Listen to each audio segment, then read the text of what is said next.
기도하겠습니다.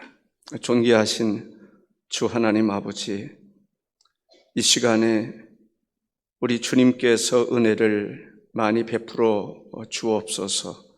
그리함으로 유튜브 방송을 통해서 예배하는 사람이나 또 이곳에서 하나님을 경배하며 예배하는 사람이나 한결같이 하나님의 말씀을 통해서 도전받고 은혜받고 성령의 충만함을 받게 하여 주옵소서.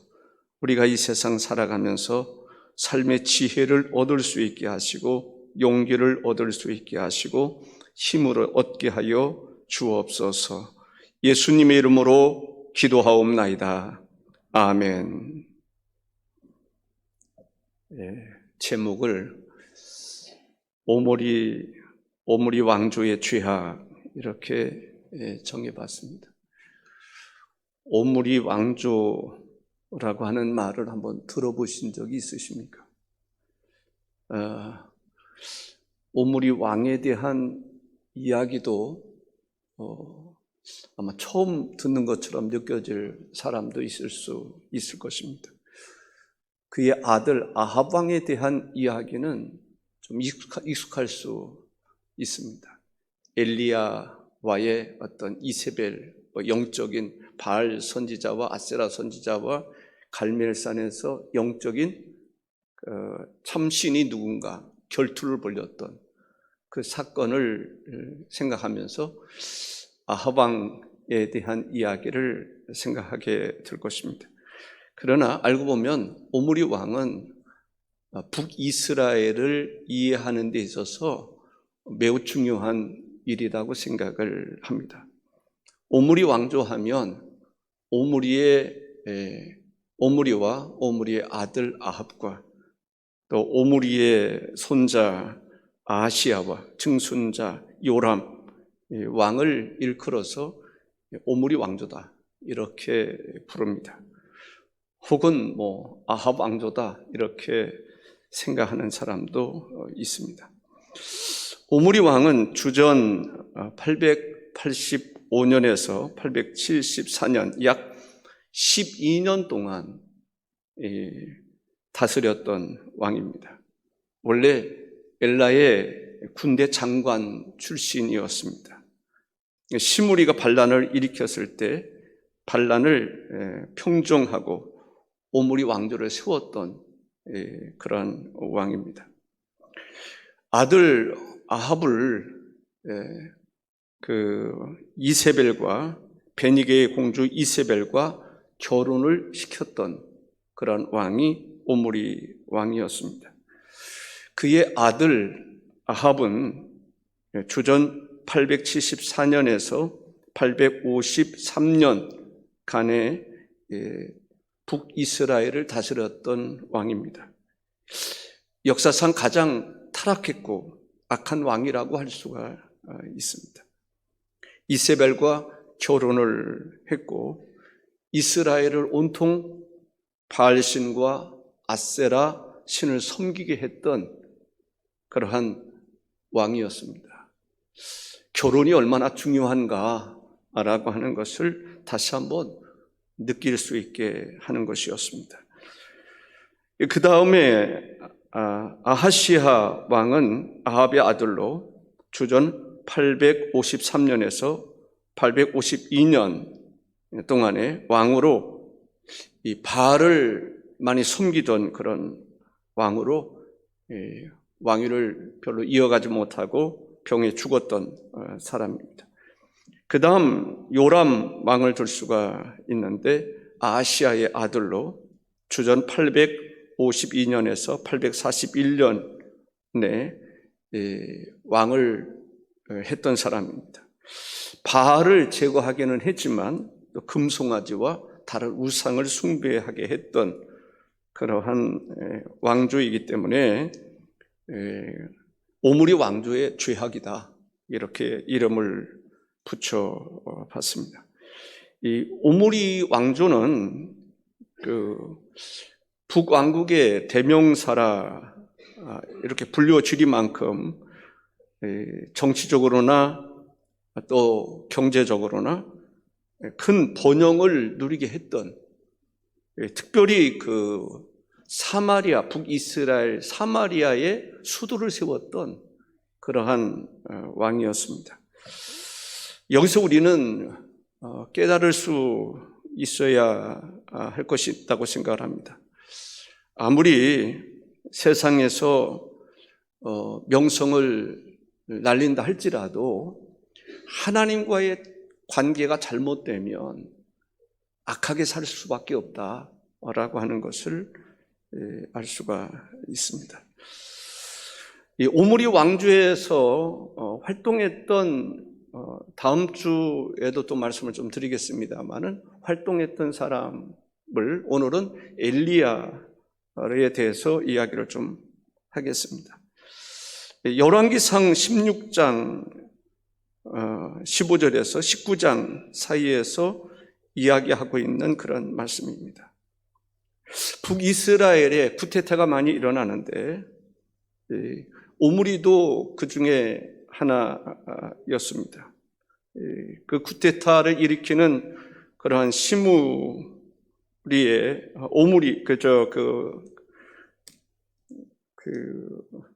시므리의 그 반란을 일으키자 그것을 이제 평정했던 그런 사람으로 북이스라엘의 왕위를 이어가게 됐습니다. 열왕기상 16장 21절에서 22절 말씀을 다 같이 한번 읽습니다. 그때에 이스라엘 백성이 둘로 나뉘어 그 절반은 기낫의 아들 디브니를 따라 그를 왕으로 삼으려 하고, 그 절반은 오므리를 따랐더니 오므리를 따른 백성이 기낫의 아들 디브니를 따른 백성을 이긴지라. 디브니가 죽음에 오므리가 왕이 되니라 했습니다. 오므리는 정치적으로 대단한 성공을 거두게 됐습니다. 이 성공을 거둘 때 긴장이 좀 풀어지는 것 같아요. 그래서 이제 정략적으로 이방인들과 이렇게 결혼을 하게 되는 것을 볼 수 있는데, 그때 아들 아합을 이세벨과 결혼을 하게 했습니다. 이 솔로몬 시대도 보면은 솔로몬이 아버지의 그 후광을 받아서 이 국가적으로, 정치적으로나 군사적으로나 경제적으로나 엄청난 부를 누리게 됐습니다. 그때 했던 것이 뭐죠? 정략적으로 이방 공주들과 이방 여인들과 결혼을 하는 것입니다. 결혼을 하면서 그 이방 여인이라고 했을 때 무슨 생각이 듭니까? 우상. 우상을 숭배하는 사람들이 들어오면서 예루살렘의 우상의 박물관이 됐다. 충격적인 얘기죠. 예루살렘에 하나님의 성전도 건축을 하고, 솔로몬 시대에 온갖 우상들이 다 예루살렘에 들어와서 예루살렘이 하나님의 거룩한 도성이 아니라, 하나님의 거룩한 백성, 제사장 나라가 아니라, 하나님께서 꿈꿨던 그런 나라가 아니라 오히려 경제적으로, 군사적으로, 정치적으로, 또 외교적으로 안정을 누리게 됐을 때 우상을 숭배하게 되는. 근데 솔로몬 시대의 그러한 우상 숭배, 오므리와 아방 시대의 우상 숭배, 이것을 우리가 볼 수가 있습니다.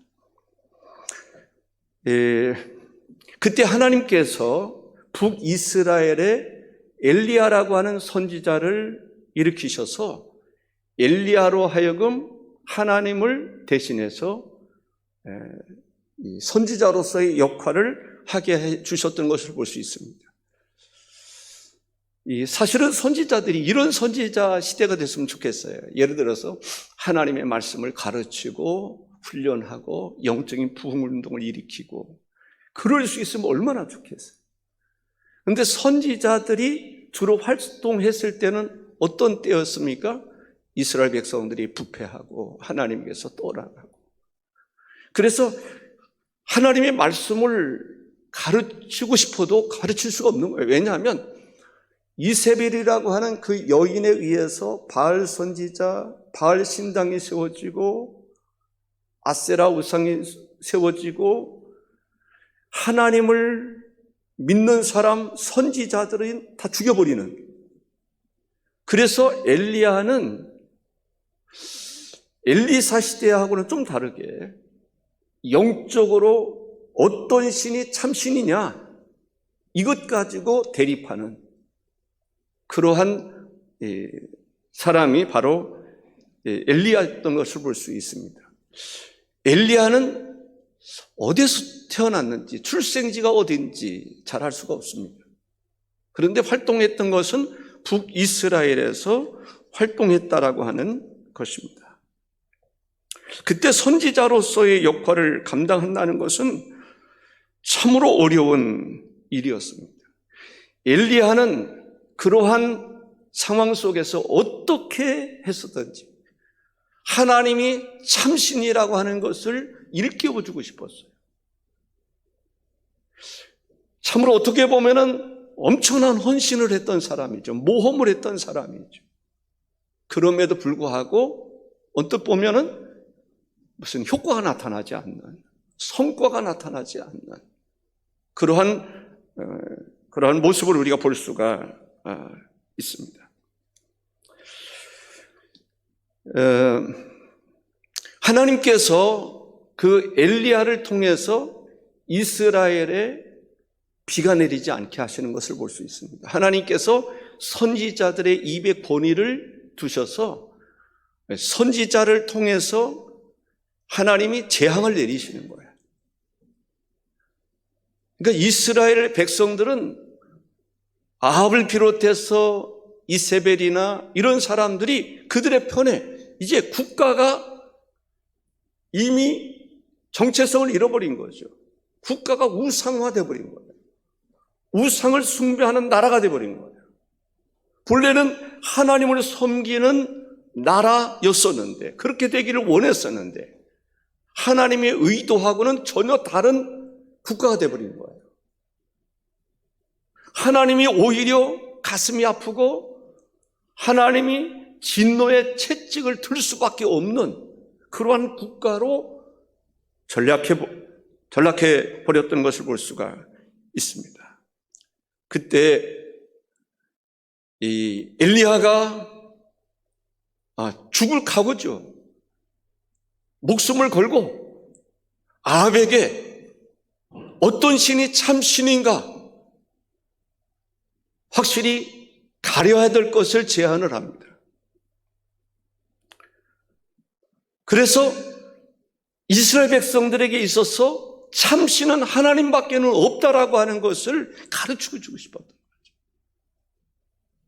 그래서 이 대결을 신청합니다.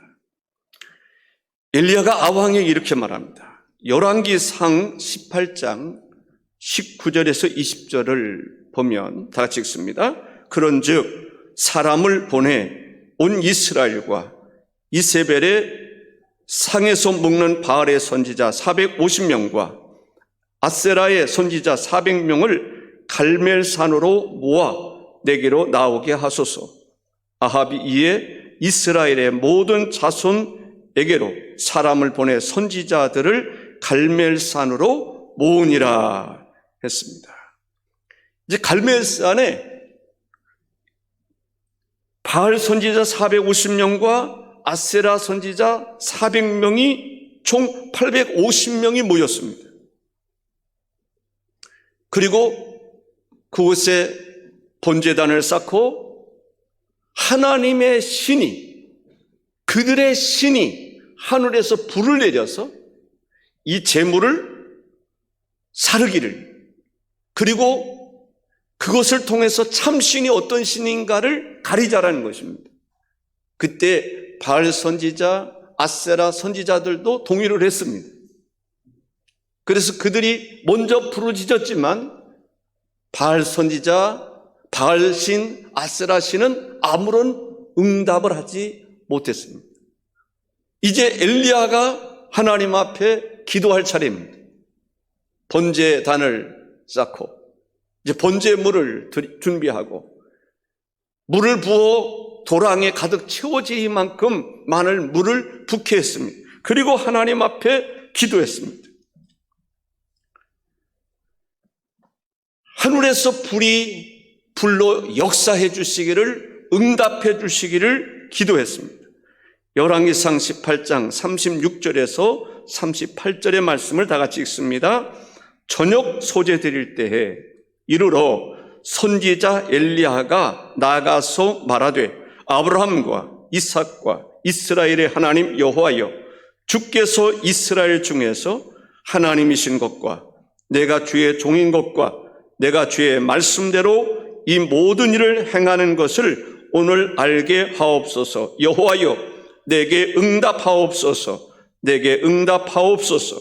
이 백성에게 주 여호와는 하나님이신 것과 주는 그들의 마음을 되돌이키심을 알게 하옵소서 하며, 이에 여호와의 불이 내려서 번제물과 나무와 돌과 흙을 태우고 또 도랑에 물을 핥은지라 했습니다. 이때 백성들이 뭐라고 한지 아십니까?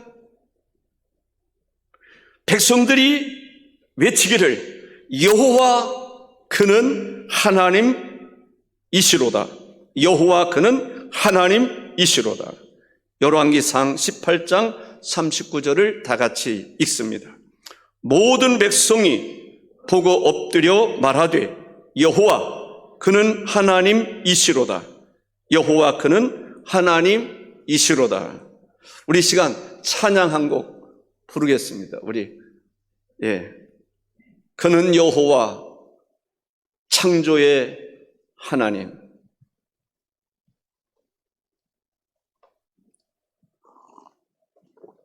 우리도 불응답하신 하나님을 생각하면서 이스라엘의 백성들이 외쳤던 그 외침을 찬양으로 외칠 수 있기를 바랍니다.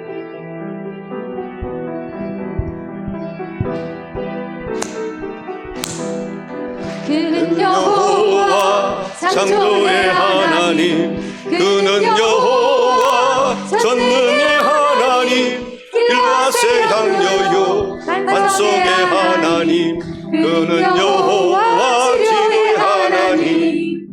찬양하세 할렐루야, 찬양하세 오 할렐루야. 그는 여호와 전능의 하나님, 그는 여호와 치료의 하나님. 지존의 하나님, 아브라함의 하나님, 여호와 샬롬 영광의 하나님, 이스라엘의 하나님, 영원한 하나님, 그는 여호와 치료의 하나님. 찬양하세 할렐루야, 찬양하세 오 할렐루야. 그는 여호와 전능의 하나님, 그는 여호와 치료의 하나님. 여호와 이레 은하의 공급자, 구원의 하나님, 구원의 하나님. 아들을 보내어 그를 증거하셨네. 그는 여호와 치료의 하나님. 찬양하세 할렐루야, 찬양하세 오 할렐루야. 그는 여호와 전능의 하나님, 그는 여호와 치료의 하나님. 아멘. 하늘에서 강력한 불로 하나님께서 임재하셔서 재물과 물까지 완전히 태워버렸습니다. 그때 백성들이 외칩니다. 여호와 그는 하나님이시로다. 여호와 그는 하나님이시로다. 그리고 엘리야의 명령에 의해서 바알 선지자들과 아세라 선지자 850명을 다 죽여버렸습니다. 아멘. 그 정도 됐으면 역사가 지금 일어나야 되는데, 그 정도 됐으면 이스라엘 백성들의 마음도 돌이킬만 한데,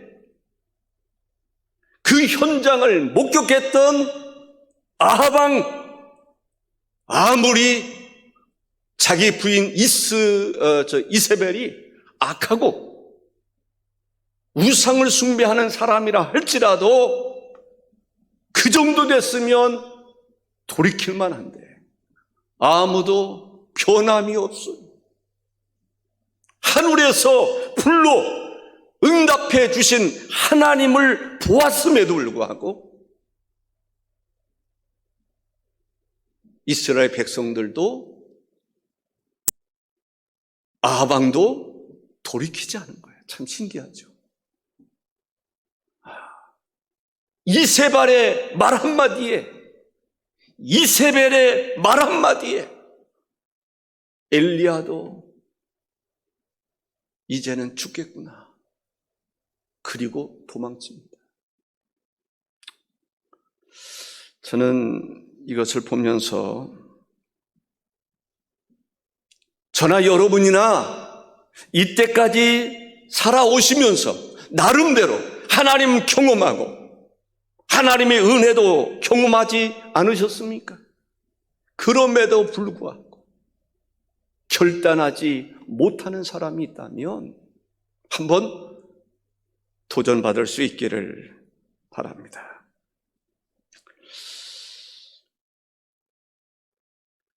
엘리야가 아합 왕에게 말합니다.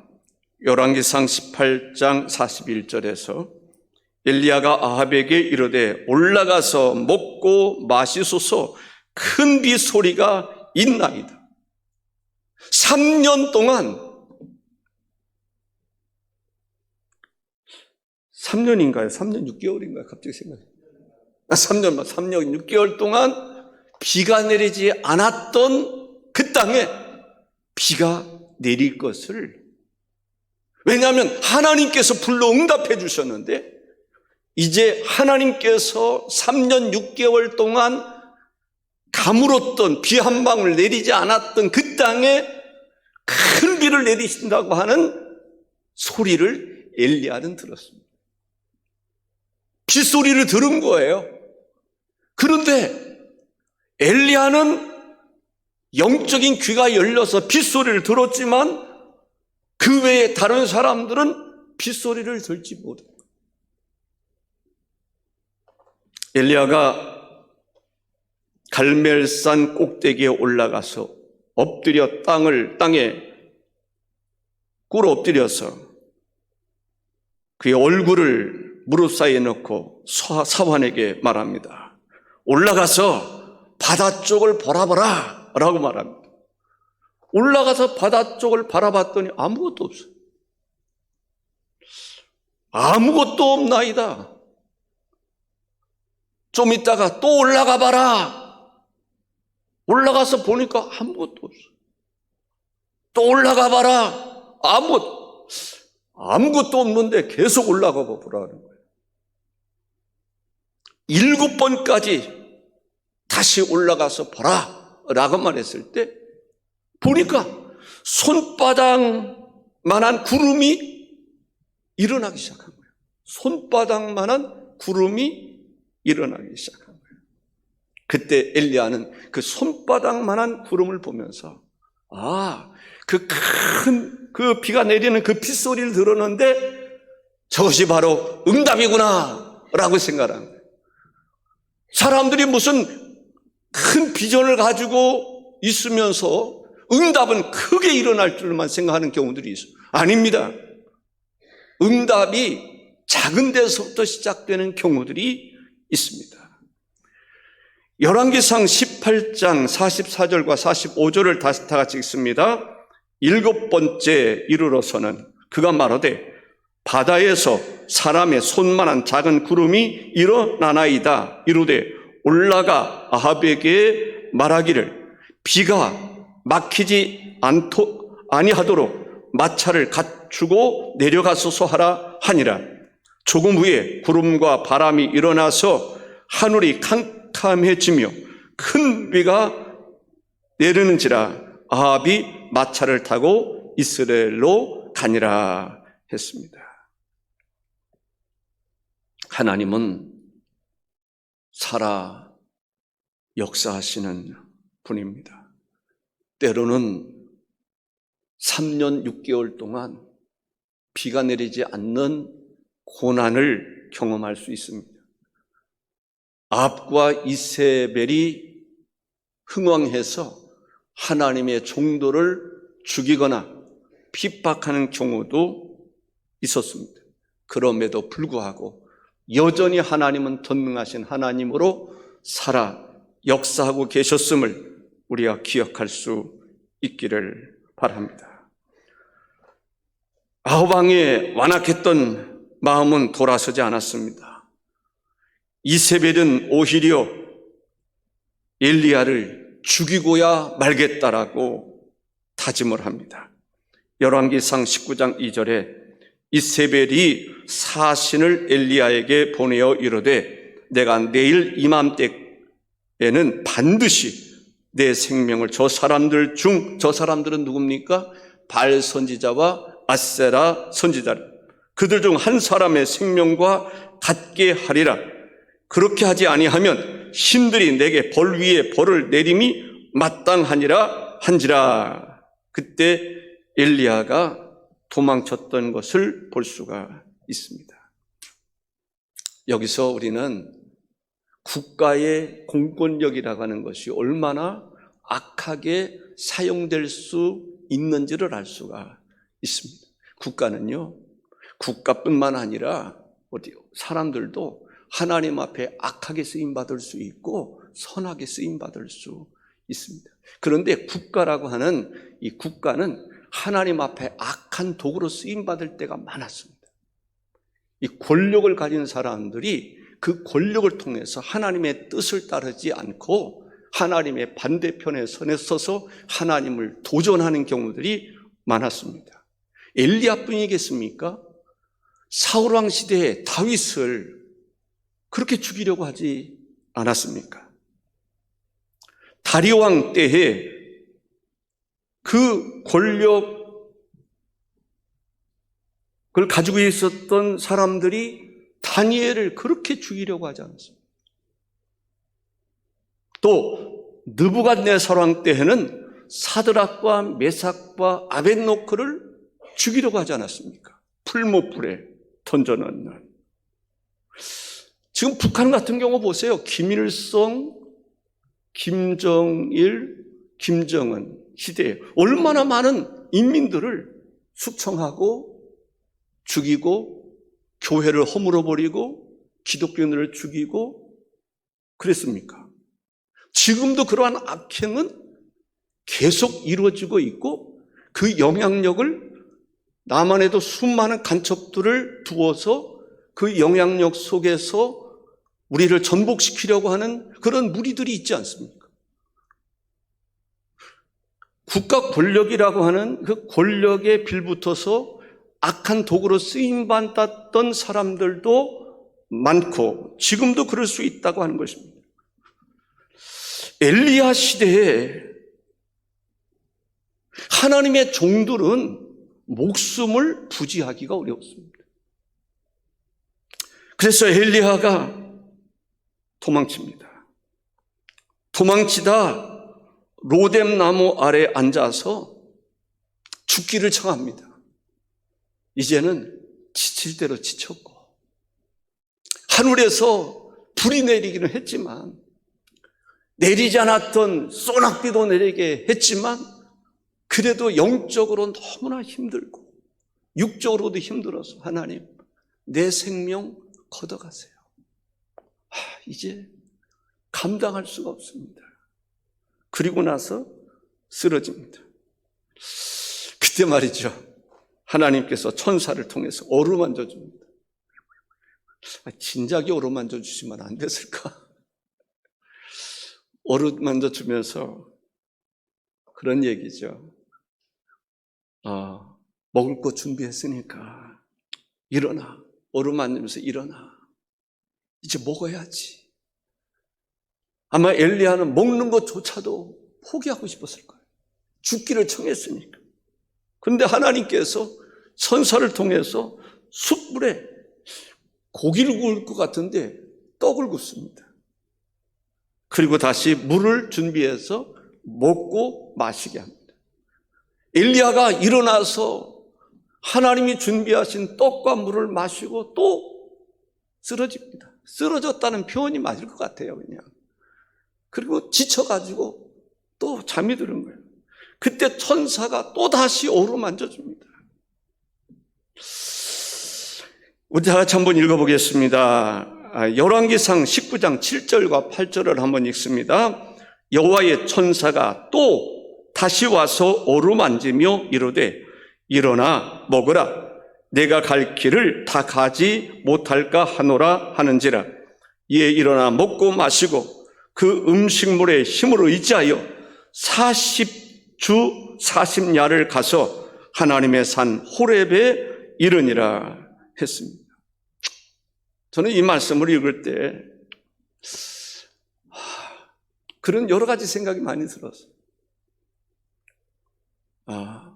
하나님은 엘리야가 죽기를 청하든지 지쳐 쓰러지든지 하나님은 하나님의 의도를 다 이루시는구나.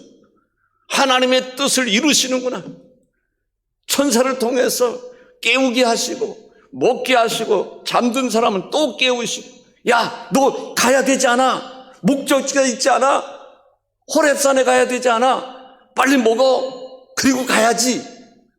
그래서 거기에서 또 먹고 힘을 얻어서 40주야를 걸어서 호렙산에 이르게 하는 것을 볼 수가 있습니다. 하나님께서 엘리야에게 용기를 불어넣어 주시는 것을 보게 됩니다. 그리고 드디어 말합니다. 엘리야, 너 혼자만 아니야. 아직도 바알에게 무릎을 꿇지 아니한 7,000명이 있어 라고 말합니다. 와, 근데 이 말씀이 저는 저에게 들려오는 말씀 같았어요. 약간은 때로는 지치고 피곤하고 힘들 때가 있어요. 그런데 하나님께서 제 마음속에 어떤 마음도 또 약간 들었느냐 하면, 그래, 나만이 아니야. 아직도 바알에게 무릎을 꿇지 아니하는 7,000명이 있어. 나에게도 하나님께서 7,000명을 준비하셨을 거야. 그 생각이 들더라고요. 엘리야에게 3가지의 사명을 줍니다. 하사엘에게 기름을 부어 아람 왕이 되게 하고, 예후에게 기름을 부어 이스라엘의 왕이 되게 하고, 엘리사에게 기름을 부어 엘리야의 뒤를 잇는 선지자가 되게 하라는 것입니다.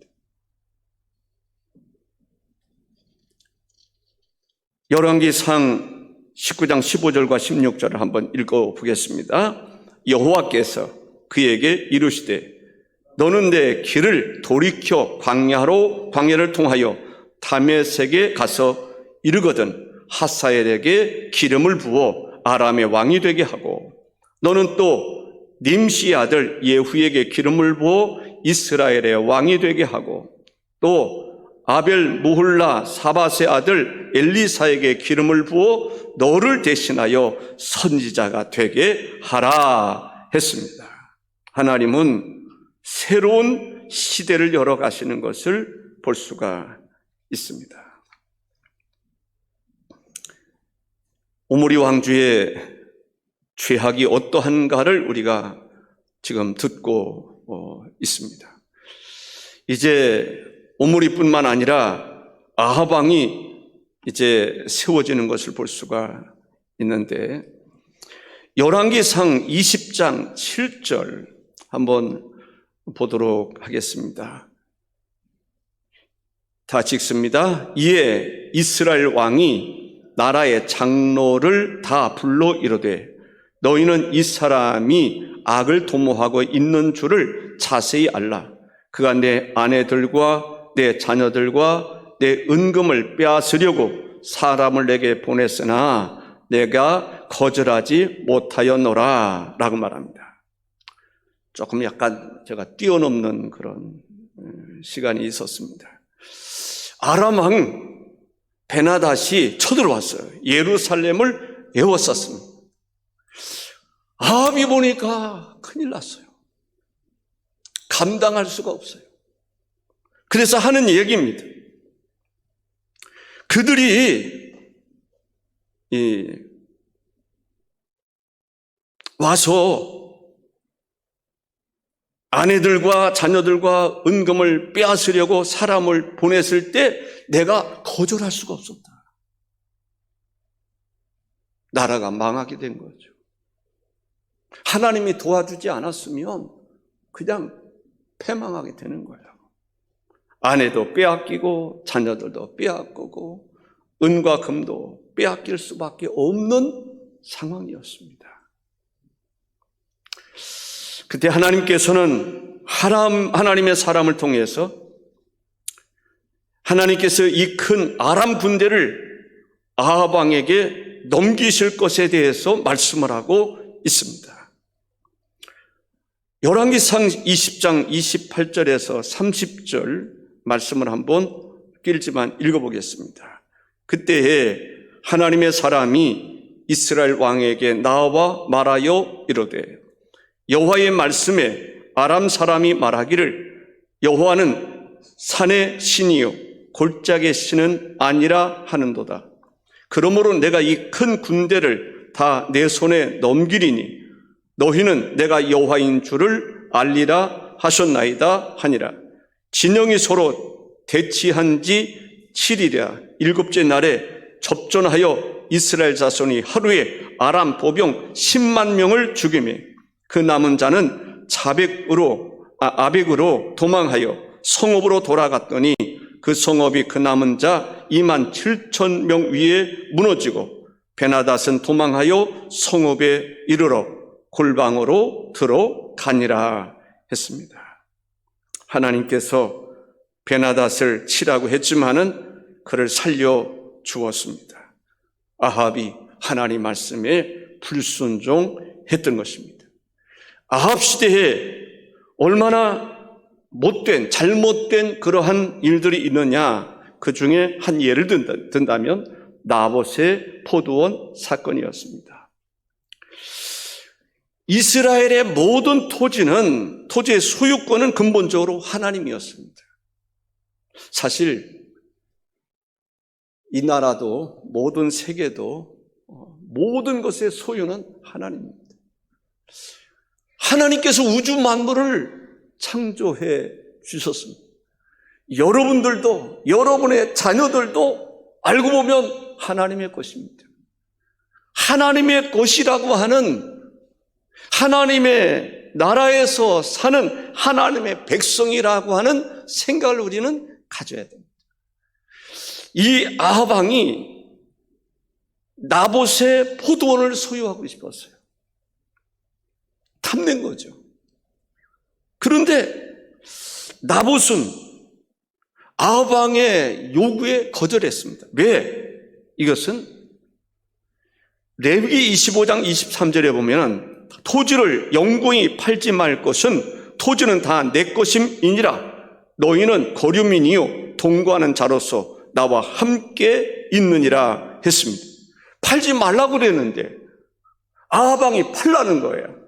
싫다라고 말하니까 이세벨이 불량배들을 동원해서 바로 나봇을 죽이게 됩니다. 거짓을 말하는 게 작전을 세우는 거예요. 음모를 꾸미는 거예요. 나봇에게 하나님과 왕을 저주하였다.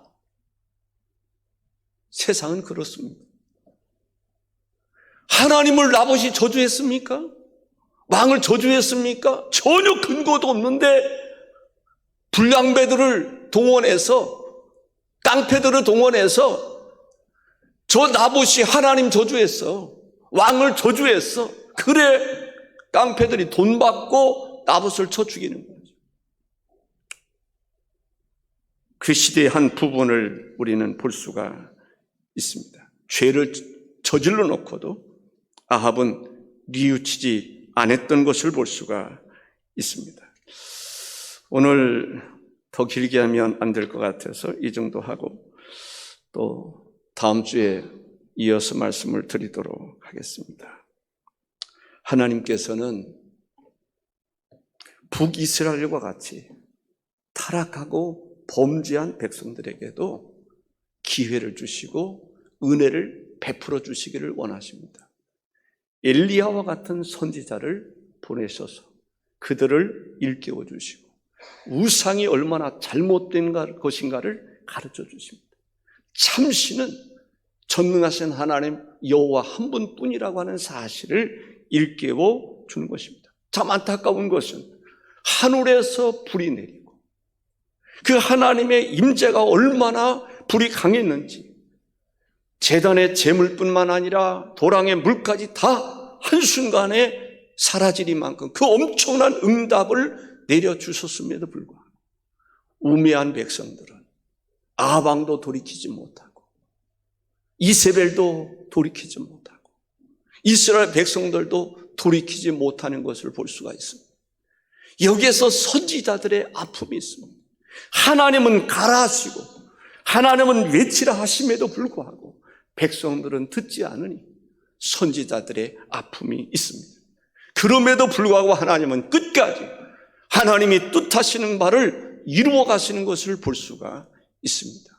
이 시대를 살아가는 저와 여러분들, 하나님의 살아계심에 대한 믿음과 확신을 가지고 어떠한 어려움 속에서도 오직 순수하게 복음 안에서 예수 그리스도를 발견하고 바른 신앙을 가지고 살아갈 수 있는, 그래서 말씀 안에서 세상을 볼 수 있는, 다른 사람들이 듣지 못하는 하나님의 음성을 듣고 영적인 감각을 키워나가는 그러한 성도 되시기를 주의 이름으로 축원합니다. 기도하겠습니다. 전능하신 주 하나님, 오므리 왕조의 그러한 타락함에도 불구하고 그들은 세상적으로 보면은 위대한 지도자라고 할 수 있을지 모르지만 하나님 보실 때에는 오므리도 아합도 그의 자손들도 악했음을 보게 됩니다. 그 시대의 남유다에서는 영적인 부흥이 일어나고 다윗의 처음 길로 행하는 역사가 아사에게서 여호사밧에게서 일어나고 있는 그때에 북이스라엘에서는 우상을 숭배하고 하나님을 거역하고 하나님의 선지자를 죽이는 그러한 일들이 일어났습니다. 사랑하시는 주님, 주께서 이 민족도 지켜주시고 우리 교회도 지켜주시고 살아가는 모든 성도들 이 시대에 여호와를 참으로 경외하며 하나님 편에 서고 하나님의 진리와 더불어 살아가는 성도들 다 되게 하옵소서. 예수님의 이름으로 기도하옵나이다. 아멘.